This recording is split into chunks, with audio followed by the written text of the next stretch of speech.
0. Aw bɛ ni yan tuma an bɛna masala sujet min kan bi o tɔgɔ de ko polygamie.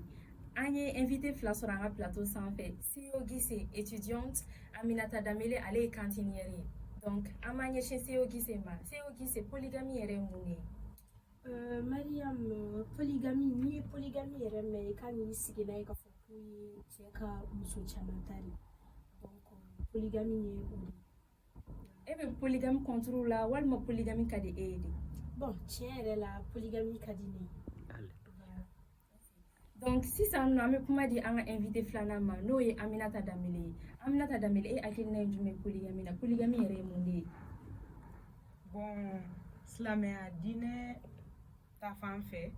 an bɛ se ka polygamie ɲɛfɔ i b'a fɔ furuɲɔgɔnya cɛ kelen ka taga muso caman yɔrɔ ka taa 2 la ka taa 4 la. E yɛrɛ e bɛ polygamie contre la walima polygamie ka di e ye de? Ne b'a contre. E b'a contre la. Awɔ. E b'a contre la yɛrɛ yɛrɛ. E ti fɛ i cɛ ka mɔgɔ wɛrɛ fara i kan? Bada. E mun na? Bon, fɛn in filɛ nin ye polygamie a kɔlɔlɔ ka ca ni a ɲɛci ye. Mais ale kɔlɔlɔ ka ca kojugu. Par exemple a bɛ se ka na ni furusa ye furuso kɔnɔna la. Min laban nana a bɛ k'ale fɛ de ko dɔ ninnu bɛ kulonkɛ de la yen. A b'a fɔ n'i y'a ye karisa taara ne ɲini k'a bɛ ne furu c'est que i b'a sɔrɔ ɲɛciba tɛ dɔ in na du kɔnɔ yen. Alors que a ye ta ka pɛrɛn min kɛ fɔlɔ in nɔfɛ e t'o dɔn. Donc n'a tigi nana ten a bɛ lamisɛnyali da e kan kojugu o y'a sɔrɔ ko kura ɲagaɲaganin bɛ cɛ la cɛ fana bɛ da kɔ kan directement dusukun tɛ kunbere ye kuma bɛɛ k'i b'a kuru quoi don dɔ bɛ se dɔrɔn i dusu bɛ sɛgɛn dɔrɔn i bɛ divorce fɛngɛ ka taga a caman na fana a bɛ se ka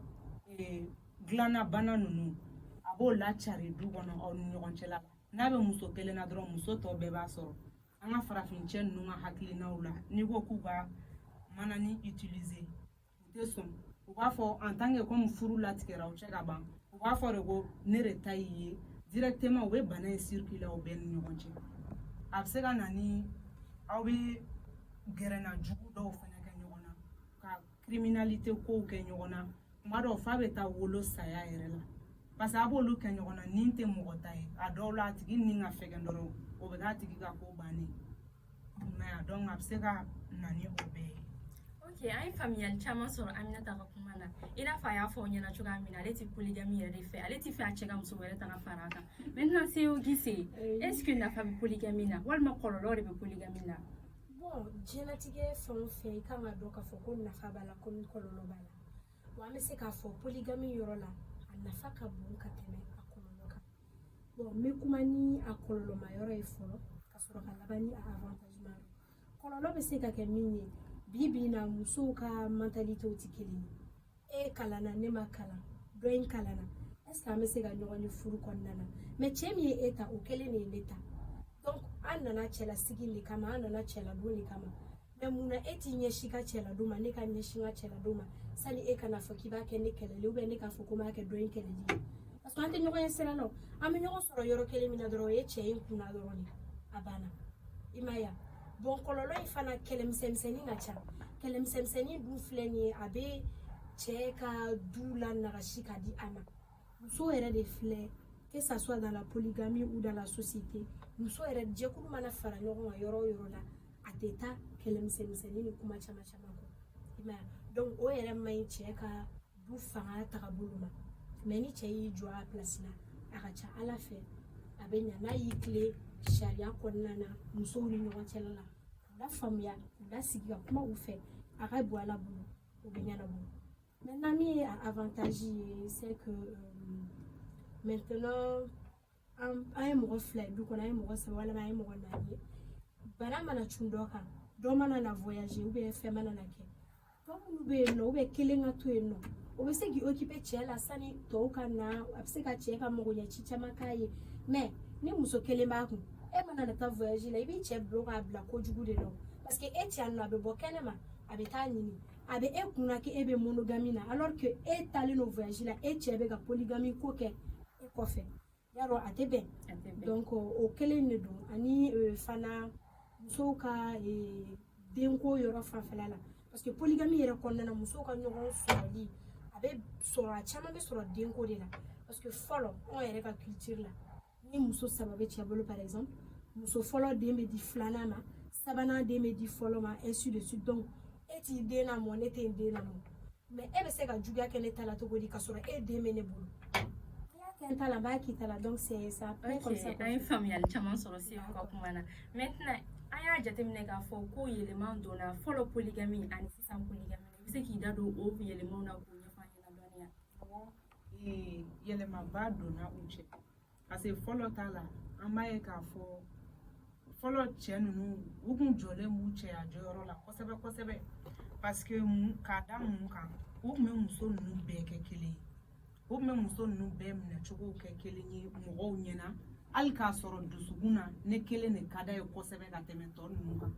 mɛ sisan ta i b'a ye k'a fɔ cɛ b'a kɛ i b'a fɔ ɲagarilabɔ sugu dɔ yɛrɛ de cɛ b'a yira para ne bɛ nin de fɛ ka tɛmɛ tɔw bɛɛ kan a bɛ kow bɛɛ daja o de la k'o lajama ka bila tɔw la i m'a ye et puis fɛnɛ fɔlɔ denw tun ye bɛɛ ta ye bɛɛ tun bɛ denw lamɔ ɲɔgɔn fɛ ka ɲɛ mɛ sisan ta la déjà u yɛrɛ ɲuman na aw tɛ ɲɔgɔn fɛ donc o kɔrɔ aw tɛ se ka kɛ ɲɔgɔn den fɛnɛ fɛ donc bɛɛ b'a fɔ i ye min bɔ i kɔnɔ dɛ ko fo e de kelen bɛ o lamɔ den tɛ bɛɛ ta ye bilen nka donc différence ba de b'u cɛ ten tɔ. An bɛna se ko kuncɛmayɔrɔ ma an b'a kuma di se o ma a kan ka conclusion tirer polygamy kan. Bon, comme n y'a fɔ n ka kuma daminɛ na cogo min na fɛn o fɛn nafa b'a la comme inconvénient b'a la mais pourquoi en t'an ka fɛngɛw comment on appelle ça an ka habitudes changer k'an ka mentalités changer pour apporter une meilleure amélioration dans la polygamie parce que n'a fɔra polygamie dɔrɔn musow bɛ cɛw hakiliw bɛ wuli mɔgɔ dɔ bɛna fara n kan a bɛna na ɲɛgoya ta k'a ɲɛsin ma a bɛna nin ta ka ainsi de suite wa e y'o bɔ i kun na n'a nana ni e y'a minɛ ka ɲa n'a y'i minɛ ka ɲa kɛlɛ bɛ min aw bɛ jɛ aw bɛ cɛ dɛmɛ aw de ye muso ye cɛ bɛ bɔ kɛnɛma hali n'a y'aw fila de furu ka bila ɲɔgɔn kan ale bɛ bɔ kɛnɛma a bɛ se ka kɛ a bɛ taa sunkuru tigɛ kɛnɛma mais aw de sɛgɛnnen don aw bɛ ka ɲɔgɔn faga du kɔnɔ ka sɔrɔ hali cɛ yɛrɛ t'a dɔn ko bɛ yen nɔ donc pour moi je reste sur ma décision polygamie kɔni a ka di ne ye parce que voilà n t'a fɛ ka dalakari n cɛ ka muso caman furu la ne a ka d'a ye ne ka kuma ye. donc an bɛ kuma di Aminata ma a ka conclusion tirer. d'accord conclusion na kuma kuncɛ la ne b'a fɔ polygamy silamɛ diinɛ kɔnɔna la kojugu tɛ mais cɛw ko u jɔyɔrɔ fa u k'u jɔyɔrɔ fa ka musow fɛrɛ bɔ i b'a fɔ diinɛ y'a critères fɔ cogo min na a kɛli ka ɲi baasi t'a la ŋa fɛnɛ b'a kan u ka ŋa in bɛɛ u wo lafa donc a bɛ ca ala fɛ an ye inconvénient minnu cité hali n'o ma ban pepewu camanba bɛ bɔ o la quoi voilà. donc waati kunkurunin kun kalifara an na pour que an bɛ se ka baro kɛ polygamy kan o wagati banna sisan donc an bɛ rendez-vous di ɲɔgɔn ma siɲɛ wɛrɛ sur la même chaîne au revoir. Bye.